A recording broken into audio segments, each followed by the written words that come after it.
आपण पाहत आहात जनशक्ती न्यूज 18, सामान्य जनतेचा बुलंद आवाज। चुकीच्या दिशेने आयशर टेम्पो आल्याने कोल्हापूर राधानगरी रस्त्यावर भीषण अपघात, तिघांचा जागीच मृत्यू, एक गंभीर जखमी।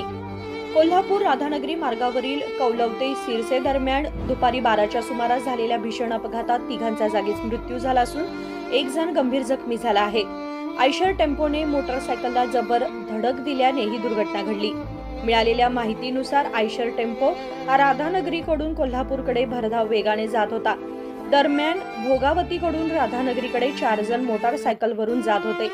कौलव येथील श्री दत्त मंदिरा शेजारी टेम्पो उलट्या दिशेने आल्याने त्याने मोटारसायकलला जोरदार धडक दिली।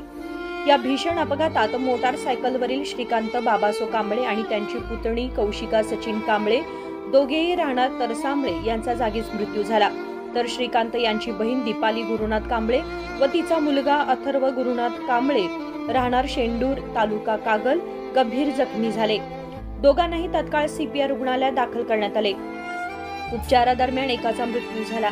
अपघातानंतर घटनास्थळी नागरिकांची मोठी गर्दी झाली होती, त्यामुळे कोल्हापूर राधानगरी मार्गावरील वाहतूक काही काळ विस्कळीत झाली। पोलिसांनी घटनास्थळी धाव घेऊन पंचनामा सुरू केला।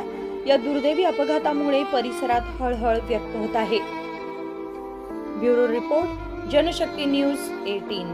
चालू घडामोडीच्या अपडेट जाणून घेण्यासाठी आपल्या जनशक्ती न्यूज 18 चॅनलला सबस्क्राइब जरूर करा, लाईक करा, कमेंट करा, शेअर करा, बेल आयकॉन प्रेस करा आणि नोटिफिकेशन मिळवा।